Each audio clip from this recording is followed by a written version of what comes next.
దేవోక్తి కార్యక్రమానికి ఇదే మా ఆహ్వానం.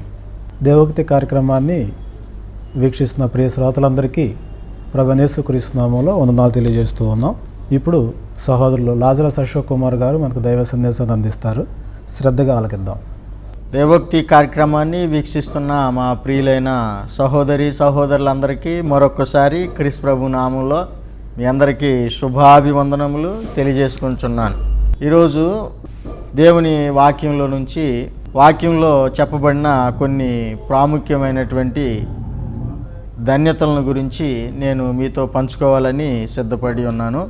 ఎవరు ధన్యులు అనే ఈ యొక్క ప్రోగ్రాన్ని మనం చూడబోతూ ఉన్నాం. గ్రంథంలో అనేక సందర్భాల్లో పాత నిబంధన ప్రవక్తలు, ప్రభు అయినటువంటి యేసుక్రీస్తు వారు, అపోస్తులు ఆయా సందర్భాల్లో ఏది ధన్యతో ఎవరు ధన్యులో అనే విషయాలను తెలియజేయడం అనేది జరిగింది. అయితే వ్యక్తిగత జీవితం విషయంలోనూ వాక్యాన్ని పరిశీలన చేసి ఆయన చిత్తాన్ని కనుగొని ఆయన చిత్తానికి అనుకూలంగా దేవునికి సంబంధించినటువంటి కార్యకలాపాల్లో ధన్యతను సాధించాల్సినటువంటి అవసరము ఉంది. వ్యక్తిగత జీవితం ద్వారా మనం ఎలాగ ధన్యులం అవుతామో బైబిల్ తెలియజేస్తుంది. ఆయన మనకిచ్చినటువంటి వాక్యాన్ని జాగ్రత్తగా పరిశీలన చేసి వాక్యాన్ని బట్టి సమస్త కార్యములను జరిగించుకునేటువంటి విషయంలో వాక్యానికి విధేయత చూపించి వాక్యానికి అనుకూలమైనటువంటి లేఖనానుసారమైనటువంటి విశ్వాసంలో కొనసాగటం ద్వారా ఉండేటువంటి ధన్యత, ఇలాగూ ఈ రెండు రకాలైనటువంటి ధన్యతల గురించి మనం వాక్యంలోంచి కొన్ని ప్రాముఖ్యమైన సంగతులు మనం ధ్యానం చేసుకుందాం. ముఖ్యంగా సిద్ధాంతపరంగా డాక్ట్రినల్గా మనము ప్రాముఖ్యంగా ఏమి చేస్తే ధన్యత అని బైబిల్ చెబుతుందో ఆ విషయాలని చాలా జాగ్రత్తగా పరిశీలన చేసి దేవుని యొక్క వాక్యానికి విధేయత చూపి దేవుడు మనల్ని ధన్యులను చేయాలి అని చెప్పేసి ఆయన ఆశపడుతున్నాడు, ఇష్టపడుతున్నాడు. మనం అందరం కూడా ఆశీర్వదించబడాలని దేవుడు కోరుకుంటున్నాడు. అందరూ రక్షణ పొందాలని దేవుడు కోరుకుంటూ ఉన్నాడు. ఆయన కృపచేత యేసు ప్రభువారిని ప్రతి మనిషిని కొరకు ఆయన ఏర్పాటు చేయటం అనేది జరిగింది. అందరూ కూడా దేవుని ఏర్పాటులో ఉన్నారు. ఎవరూ నశించిపోవటం పరలోకపు తండ్రికి ఇష్టము లేదు. అయితే ఆయన మనకిచ్చినటువంటి వాక్యాన్ని శ్రద్ధగా చదివి గ్రహించి గాయకొని ధన్యులం అవటమా లేదా ధన్యులంగా కాకుండా మిగిలిపోవటం అనేది మన చేతుల్లోనే ఉంది అనే విషయాన్ని దేవుని వాక్యం ద్వారా మీరు నేను కూడా గ్రహించాలని ప్రేమతో ఈ విషయాన్ని నేను జ్ఞాపకం చేస్తూ ఉన్నాను. కాబట్టి దేవుడైతే మనల్ని ధన్యులను చేయాలని ఆయన వాక్యాన్ని జీవానికి భక్తికి కావలసినటువంటి ఆ విషయాలన్నిటిని కూడా దేవుడు సంపూర్ణంగా తెలియజేయటం అనేది జరిగింది. కాబట్టి మనం కూడా ఆయన చిత్తాన్ని సంపూర్ణంగా తెలుసుకుని దేవుడు ఇచ్చేటువంటి ధన్యతల్ని పోగొట్టుకోకుండా సాధించుకోవాలి, సంపాదించుకోవాలి అని చెప్పేసి ప్రేమపూర్వకంగా ఈ విషయాన్ని నేను మీ ముందు ఉంచుతూ ఉన్నాను. మనం దేవుని వాక్యంలోంచి కొన్ని ముఖ్యమైన విషయాలు, అనేక సందర్భాలు ఉన్నాయి, అనేక విషయాలు ఉన్నాయి. ధన్యతల గురించి చెప్పుకోవాలంటే చాలా మాటలు ఉన్నాయి బైబిల్లో. కానీ ముఖ్యమైన కొన్ని మాటలను మనం ఈ రోజున ధ్యానం చేసుకోబోతూ ఉన్నాం. ప్రకటన గ్రంథము 1వ అధ్యాయము 3వ వచనంలో చూసినట్లయితే ఈ ప్రవచన గ్రంథం ఉన్నటువంటి వాక్యాలను చదివేవాళ్ళు, గైకొనేవారు ధన్యులు అని చెప్పేసి యోహాను గారు చెప్పడం అనేది జరిగింది. దీనిని వినేటువంటి వాడు, చదివేటువంటి వ్యక్తి, గైకొనేటువంటి వ్యక్తి ధన్యుడు అని చెప్పేసి అంటున్నాడు. దేవుడు తన జీవవాక్యాన్ని మనకి సమృద్ధిగా సంపూర్ణంగా మన చేతిలో ఉంచింది, మనకు అందుబాటులో ఉంచింది. దేవుడు దేనికి అని చెప్పేసానంటే ఆ గ్రంథాన్ని జాగ్రత్తగా చదివి పరిశీలన చేసి అర్థం చేసుకుని గాయకొని ధన్యులం కావాలి అని చెప్పేసి దేవుడు మనల్ని ప్రేమించి ఈ యొక్క అమూల్యమైనటువంటి జీవవాక్యాన్ని సమృద్ధిగా మనకి అందించడం అనేది, మనకు అందుబాటులో ఉంచడం అనేది, మన మాతృభాషలోనే దేవుని యొక్క మహాజ్ఞానాన్ని నేర్చుకునేటువంటి అవకాశాన్ని, చదువుకుని తెలుసుకునేటువంటి అవకాశాన్ని దేవుడు మనకి దయచేశాడు. ఈ అవకాశాన్ని సద్వినియోగం చేసుకుని మనము దేవుని యొక్క వాక్యాన్ని చదవటం ద్వారా, దాన్ని గ్రహించడం ద్వారా ధన్యులం అవుతామనేటువంటి వాస్తవాన్ని మనందరం కూడా గ్రహించాలని చెప్పేసి మొదటగా నేను ఈ యొక్క పాఠంలో మొదటి విషయాన్ని నేను మీ ముందు ఉంచాను. ఇందులోనే మరొక వాక్యాన్ని మనం చూసినట్లయితే లూకా సువార్తలో 11వ అధ్యాయము 28వ వచనంలో యేసుక్రీస్తు ప్రభువారిని కనిన తల్లి అయిన మరియను గురించి ఒక స్త్రీ యేసు ప్రభుతో సంభాషించిన మాటల్లో ఈ మరియను ధన్యురాలని చెప్పేసి ఆమె పొగిడినప్పుడు ప్రభు అయినటువంటి యేసుక్రీస్తు అవును, కానీ దేవుని వాక్యాన్ని గైకొని వారు మరీ ధన్యులు అని చెప్పేసి ప్రభు అయినటువంటి యేసుక్రీస్తు వారు తెలియజేయటం అనేది జరిగిందనమాట. కాబట్టి యేసుక్రీస్తు ప్రభు వారికి తల్లి అయిన మరియ మాత్రమే ధన్యురాలు కాదు, కానీ వాక్యం ఎవరికైతే వచ్చిందో, వాక్యాన్ని ఎవరైతే అర్థం చేసుకున్నారో, ఎవరైతే విన్నారో వాళ్ళందరూ కూడా మరీ ధన్యులయ్యేటువంటి అవకాశం ఉంది అని చెప్పేసి ప్రభు అయినటువంటి యేసుక్రీస్తు వారు మాట్లాడటం జరిగింది. అంటే అక్కడ ఉన్నటువంటి తల్లితో నువ్వు వాక్యాన్ని అంగీకరించినట్లయితే, నువ్వు వాక్యాన్ని గ్రహించినట్లయితే ఆమె కంటే ధన్యురాలు అయ్యే అవకాశం నీ ముందు ఉంది అని చెప్పేసి ప్రభు అయిన యేసుక్రీస్తు వారు అక్కడ మాట్లాడటం అనేది జరిగింది. కాబట్టి బైబిల్లో ఉన్నటువంటి గొప్ప వ్యక్తుల్ని, మరి మంచి భక్తుల్ని వారు ధన్యులు అని చెప్పేసి చెప్పుకునేటువంటి మన ముందు కూడా ధన్యత ఉంది. మనం కూడా వాక్యాన్ని గ్రహించి అర్థం చేసుకుని అంగీకరించి లోబడినట్లయితే వారితో పాటు వారికంటే మరి ఎక్కువగా ధన్యులయ్యేటువంటి అవకాశం మన ముందు ఉంది అనేటువంటి విషయాన్ని యేసుప్రభు వారి యొక్క మాటల్లో మనం గ్రహించాల్సినటువంటి అవసరము ఉంది అనే విషయాన్ని గమనించుదాం. చూసినట్లయితే ఈ యొక్క పాఠంలో మరొక విషయాన్ని మనం చూడబోతున్నాం. మరొక విషయం ఏంటంటే, ప్రకటన గ్రంథంలో 20వ అధ్యాయము 6వ వచనంలో అపోస్తులైనటువంటి యోహాను గారు ఈ మొదటి పునరుద్ధానంలో పాలుగలవారు ధన్యులు అని చెప్పేసి ఆయన చెప్పడం అనేది జరిగింది. వారు పరిశుద్ధులనయుందురు అని చెప్పేసి అన్నాడు. వారు క్రీస్తుకును దేవునికిని యాజకులై ఉంటారు అని చెప్పేసి చెప్పడం అనేది జరిగింది. ఎవరైతే మొదటి పునరుద్ధానంలో ఎవరైతే పాలు పంపులు పొందుతారో వారు ధన్యులు అని చెప్పేసి వాక్యంలో చాలా స్పష్టంగా తెలియజేయబడింది. ప్రియమైన దేవుని పిల్లలారా, మీరు వాక్యం చదవటం ద్వారా, గ్రహించటం ద్వారా, గైకొనటం ద్వారా ధన్యులవుతారు అనేటువంటి విషయాన్ని మొదటగా చూసాము. రెండవదిగా ఇప్పుడు మనం చూసినట్లయితే మొదటి పునరుద్ధానంలో పాలు పంపులు పొందితే ధన్యత అనేటువంటి విషయాన్ని ఇక్కడ మాట్లాడటం అనేది జరిగింది. మొదటి పునరుద్ధానము అని అన్నాడంటే ఆటోమేటిక్గా మనం గ్రహించాల్సినటువంటి విషయం ఏంటంటే రెండో పునరుద్ధానం ఉంది అనేటువంటి విషయాన్ని మనం గమనించాలి. అనేక మంది యేసుప్రభు వారు వచ్చినప్పుడు చనిపోయిన వాళ్ళందరూ కూడా తిరిగి లేస్తారు అని చెప్పేసి నమ్ముతారు.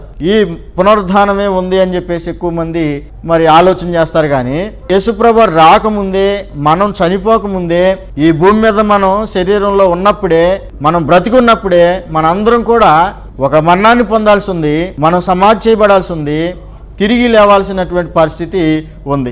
అది ఎవరైతే వాక్యాన్ని తెలుసుకుని ఆ పని చేస్తారో, వాక్యానుసారంగా పునరుద్ధానులు అవుతారో, మొదటి పునరుద్ధానంలో పాలు పంపులు పొందుతారో వారు ధన్యులు అని చెప్పేసి దేవుని వాక్యంలో చాలా స్పష్టంగా రాయబడి ఉందన్నమాట. ఈ మొదటి పునరుద్ధానం ఏంటి అనే విషయాన్ని ఆలోచన చేసినట్లయితే క్రీస్తులోనికి తిరిగి బాప్తిసం తీసుకోవటం, సువార్తకు లోబడి బాప్తిసం పొందటము, మొదటి పునరుద్ధానంలో పాలు పంపులు పొందటం. ఇది ఎలాగో అనే విషయాన్ని ఆలోచన చేసినట్లయితే మీరు రోమీలకు రాసిన పత్రిక 6వ అధ్యాయంలో మీరు చదివినట్లయితే క్రీస్తు యేసులోనికి బాప్తిసం పొందినటువంటి మనందరము ఆయన మరణంలోనికి బాప్తిసం పొందితమని మీరు ఎరుగరా అనే విషయాన్ని అక్కడ పౌలు గారు మాట్లాడటం అనేది జరిగింది. బాప్తిసం అనే మాటకి అర్థం ఏంటంటే పాతిపెట్టుట, సమాధి చేయుట, పూడ్చుట, కప్పుట అని చెప్పేసి అనేక రకాలైన అర్థాలు ఉన్నాయి.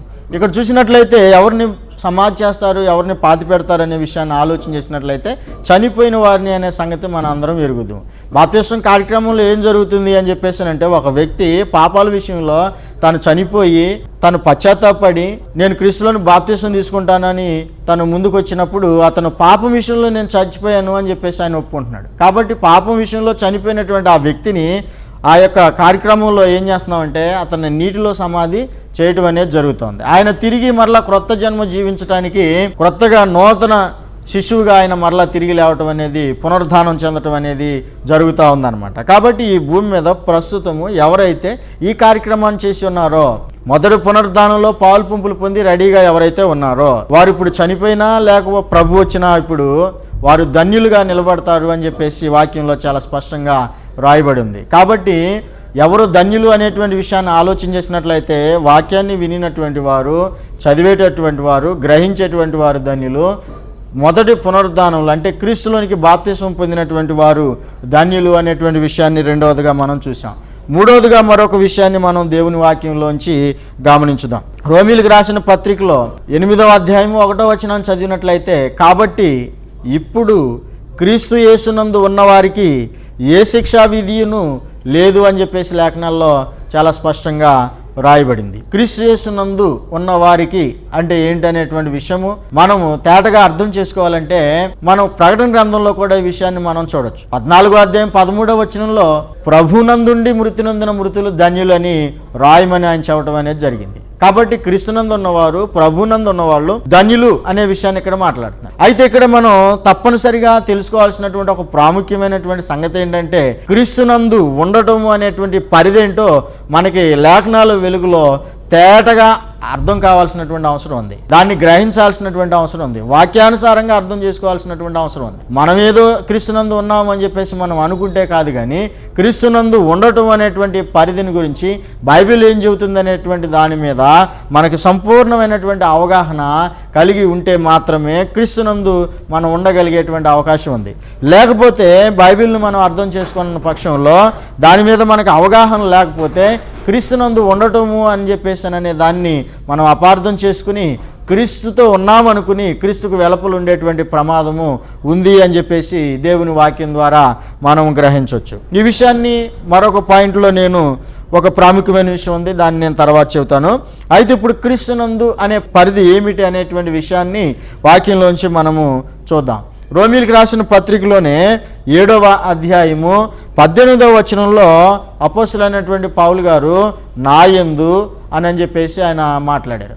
అంటే నాయందు అనగా నా శరీరమందు అని చెప్పేసి పౌలు గారు మాట్లాడటం అనేది జరిగింది. ఆయనే మరలా 8వ అధ్యాయం 1వ వచనంలో ఈ మాట చెప్పారు. క్రీస్తునందు అనేటువంటి మాటను ఆయన మాట్లాడటం అనేది జరిగింది. కాబట్టి నాయందు అనగా నా శరీరమందు అని చెప్పేసి ఆయన అన్నప్పుడు క్రీస్తునందు అని అంటే ఏం చెప్తారు ఆయన అడిగితే, లేకపోతే మనం ఏం అర్థం చేసుకోవాలి అనే విషయాన్ని ఆలోచన చేసినట్లయితే క్రీస్తునందు అని అంటే క్రీస్తు శరీరం నందు అని చెప్పేసి అర్థం అనమాట. ఇంకా దీన్ని మనం అర్థం చేసుకోవాల్సినటువంటి అవసరం ఉంది. క్రీస్తునందు అనే మాటకి అర్థం ఏంటి అనే విషయాన్ని ఆలోచన చేస్తే క్రీస్తు శరీరం నందు అని చెప్పేసి చూసాము. క్రీస్తు శరీరం నందు ఏంటి అని చెప్పేసి అంటే క్రీస్తు సంఘం నందు అని చెప్పేసి అర్థం అనమాట. క్రీస్తు సంఘం నందు, క్రీస్తు సంఘంలో ఎవరైతే ఉంటారో వారు ధన్యులు అని చెప్పేసి దేవుని వాక్యంలో చాలా స్పష్టంగా వ్రాయబడింది. బైబిల్లో ఒకే ఒక్క సంఘం ఉన్నది అనేటువంటి విషయాన్ని, అది క్రీస్తు సంఘము అనేటువంటి విషయాన్ని గతంలో నేను 3 వారాలు తెలియజేయటం అనేది జరిగింది. కాబట్టి దానిని వాక్య భాగాన్ని బట్టి మరొకసారి నేను ఈ విషయాన్ని మీ ముందుకు నేను తీసుకొస్తూ ఉన్నాను. క్రీస్తునందు అని అంటే క్రీస్తు సంఘం నందు అని చెప్పేసి అర్థం అనమాట. కాబట్టి మీరు క్రీస్తు సంఘంలో ఉన్నట్లయితే క్రీస్తునందు ఉన్నవారు అవుతారు. అప్పుడు ఏ శిక్షా విధిను ఉండదు. క్రీస్తునందు ఉన్నటువంటి దీవెనలు, భాగ్యము మనము లేఖనాల్లో అనేక సందర్భాల్లో మనం చూడగలుగుతాం. చూసినట్లయితే కొలసీలకు రాసిన పత్రిక 2వ అధ్యాయం 3వ వచనంలో క్రీస్తు యేసునందు బుద్ధి జ్ఞానముల సర్వ సంపదలు ఉన్నాయి అని చెప్పేసి లేఖనాల్లో రాయబడింది. మరి ప్రకటన గ్రంథంలో చదువుకున్నటువంటి వాక్య భాగాన్ని మరొకసారి మనం ఆలోచన చేసినట్లయితే ప్రభునందుండి మృతి నొందిన మృతులు ధన్యులు అని చెప్పేసి రాయమని ప్రభువు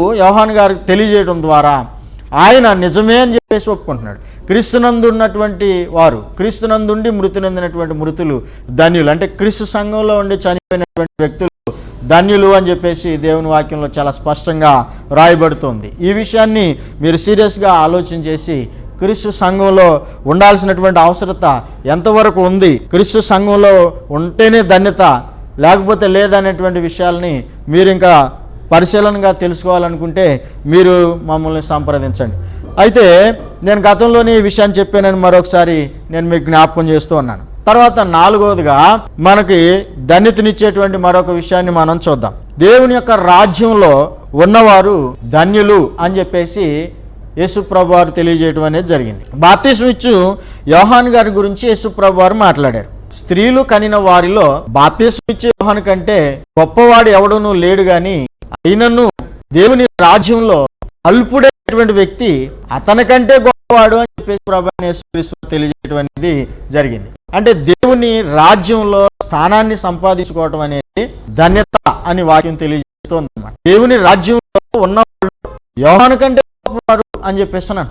యేసుక్రీస్తు ప్రభువు గురించి మాట్లాడినప్పుడు 4000 సంవత్సరాల చరిత్రలో, అంటే క్రీస్తు పూర్వం ఉన్న 4000 సంవత్సరాల చరిత్రలో యోహాను గారి కంటే గొప్ప వాళ్ళు ఎవరూ లేరు అని చెప్పేసి ఆయన చెప్పడం అనేది జరిగింది. కానీ క్రీస్తు శకంలో ఆయన కంటే గొప్ప వాళ్ళు రాజ్యంలో ఉన్న వాళ్ళు రాబోతున్నారనేటువంటి విషయాన్ని ఆయన తెలియజేయడం అనేది జరిగింది. కాబట్టి యేసుక్రీస్తు ప్రభువారు రాజ్య స్థాపన కొరకు ఈ లోకానికి వచ్చారు. ఆయన స్థాపించినటువంటి రాజ్యాన్ని కనుగొని ఆ రాజ్యంలో ఎవరైతే ప్రవేశిస్తారో, ఆ రాజ్యంలో ఎవరైతే ఉంటారో, ఆ రాజ్యంలో ఉండి ఎవరైతే దేవుని సేవిస్తారో వారు ధన్యులు అనే విషయాన్ని అక్కడ మాట్లాడటం అనేది జరిగిందనమాట. కాబట్టి ప్రియమైన దేవుని పిల్లారా, రాజ్యంలో మీరుంటే ధన్యులు అనే విషయాన్ని దేవుని వాక్యం ద్వారా నేను మీకు తెలియజేస్తూ ఉన్నాను. ఒకవేళ రాజ్యానికి వెలుపల ఉండి మీరు ధన్యులు కావాలని చెప్పేసి ఒకవేళ ప్రయత్నం చేస్తూ ఉన్నట్లయితే అది వృధా ప్రయాస అవుతుంది అని చెప్పేసి వాక్యం ద్వారా నేను మీ ముందుకు ఈ విషయాన్ని తీసుకొస్తూ ఉన్నాను. ప్రియమైన దేవుని పిల్లారా, మీరు ఆలోచన చేయాలి, మీరు పరిశీలన చేయాలి.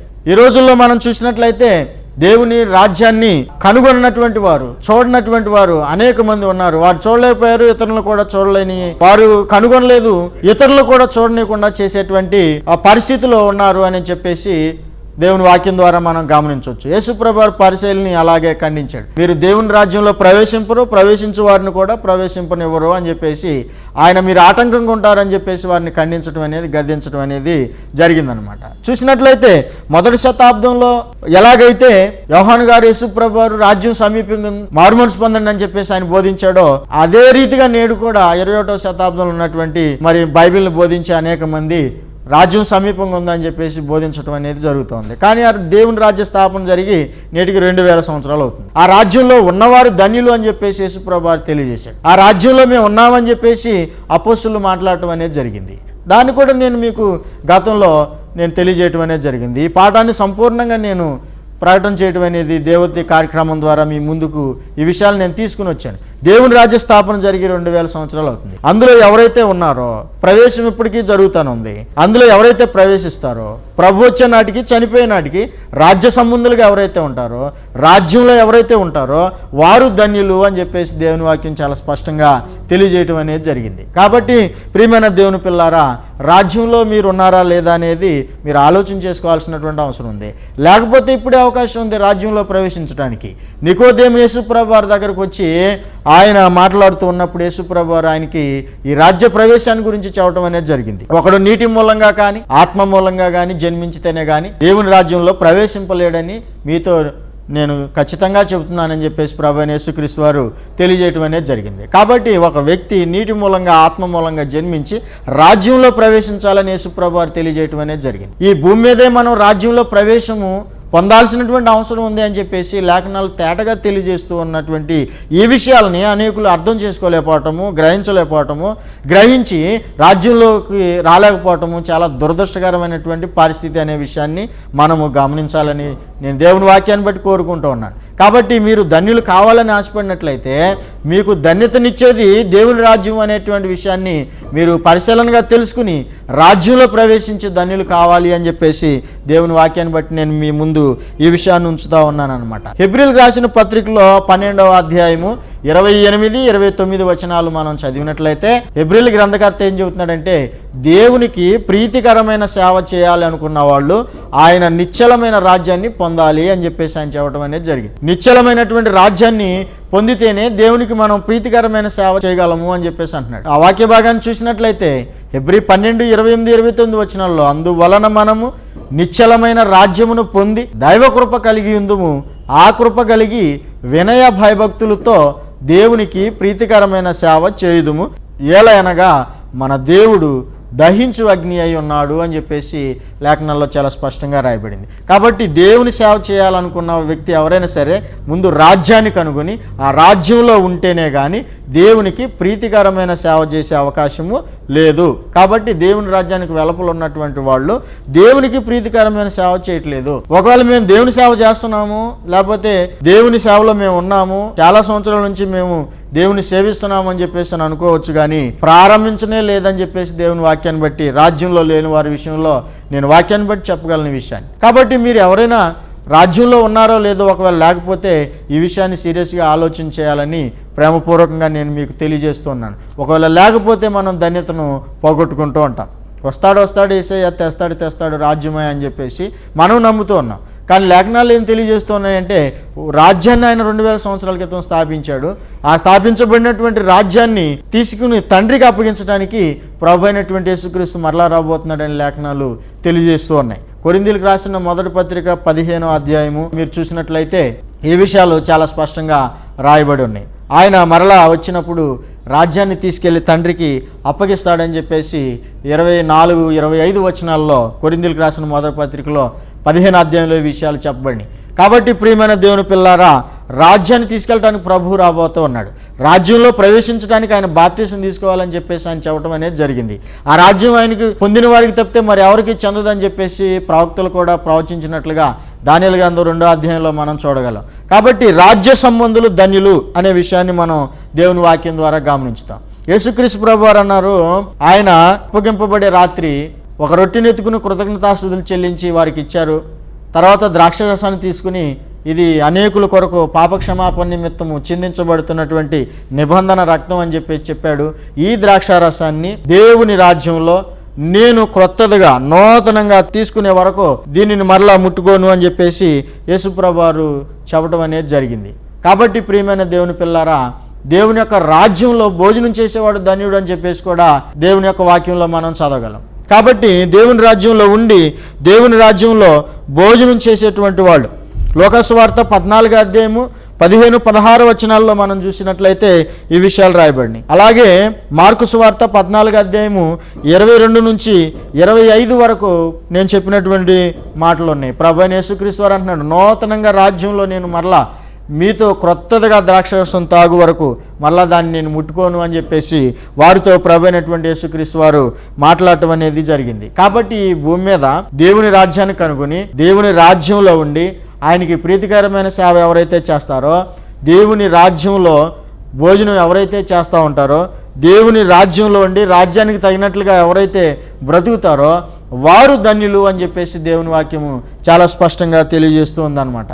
కాబట్టి దేవుని రాజ్యంలో ఉంటే మనం ధన్యులు అనే విషయాన్ని మనం గమనించుదాం. దేవుని చేత ఎవరు నీతిమంతులుగా తీర్చబడతారో వారు ధన్యులు అని చెప్పేసి రోమీయులకు రాసిన పత్రిక 4వ అధ్యాయము 6-7 వచనాల్లో అపోస్తులైనటువంటి పౌలు గారు చెప్పడం అనేది జరిగింది. ప్రియమైన దేవుని పిల్లారా, పాత నిబంధన ప్రకారం మనం చూసినట్లయితే క్రియల ద్వారా రక్షణ, ధర్మశాస్త్రం కింద ఉన్న వాళ్ళు క్రియల మూలంగానే నీతిమంతులుగా తీర్చబడాల్సినటువంటి అవసరం ఉంది. అయితే దేవుని వాక్యంలో స్పష్టంగా ఉన్నటువంటి విషయం ఏంటంటే, గలతీయులకు రాసిన పత్రిక 3వ అధ్యాయము 10-11 వచనాలు మనం చదివినట్లయితే, ధర్మశాస్త్రం విధించిన క్రియలకు సంబంధులందరూ శాపమునకు లోనై ఉన్నారు. ఎలా అనగా ధర్మశాస్త్ర గ్రంథమందు రాయబడిన విధులన్నీ చేయుటయందు నిలకడగా ఉండని ప్రతివాడును శాపగ్రస్తుడని రాయబడి ఉన్నది అని చెప్పి చాలా స్పష్టంగా రాయబడింది. చూసినట్లయితే ప్రియమైన దేవుని పిల్లారా, యేసుక్రీస్తు ప్రభువారు ఈ లోకానికి వచ్చి కృపయు సత్యాన్ని తీసుకుని రావడం అనేది జరిగింది. అంతకుముందు ఉన్నటువంటి ధర్మశాస్త్రాన్ని మోషే ద్వారా దేవుడిచ్చాడు. యేసు ప్రభువారేమో కృపను సత్యమును తీసుకురావడం అనేది జరిగింది. క్రియల మూలంగా రక్షణ, క్రొత్త నిబంధన ద్వారా కృపచేత రక్షణ అనేటువంటి విషయాన్ని ఆలోచన చేసినట్లయితే, కృపచేత రక్షణ అని చెప్పేసి బైబిల్ చాలా స్పష్టంగా తెలియజేస్తోంది. ఈ విషయాన్ని గ్రహించకుండా, గమనించకుండా ఎవరైతే నేడు కూడా ధర్మశాస్త్రం అనేది అమల్లో ఉంది, దాన్ని మనం కూడా పాటించాలి అని చెప్పేసి ఈ 21వ శతాబ్దంలో ఉన్నటువంటి భక్తులు ఎవరైతే అనుకుని దాని ద్వారా నీతిమంతులుగా తీర్చబడాలనేటువంటి ప్రయత్నంలో ఉంటారో వారు ధన్యులు అవ్వలేరు అని చెప్పేసి దేవుని వాక్యం ద్వారా నేను చాలా స్పష్టంగా తెలియజేస్తూ ఉన్నాను. దేవుని వాక్యం చాలా స్పష్టంగా తెలియజేస్తుంది. ఈ విషయాన్ని నేను చాలా ఖచ్చితంగా మీ ముందుకు నేను తీసుకొస్తూ ఉన్నాను. ప్రియమైన దేవుని పిల్లారా, ఈ విషయాన్ని మీరు తేటగా గమనించాల్సినటువంటి అవసరం ఉంది. మనల్ని ధన్యులను చేయాలని దేవుడు క్రొత్త నిబంధన ఇచ్చాడు. ఆ విషయాన్ని మనం గ్రహించకుండా, గమనించకుండా పాత నిబంధన ఉండగా క్రొత్త నిబంధన ఎందుకు వచ్చిందో,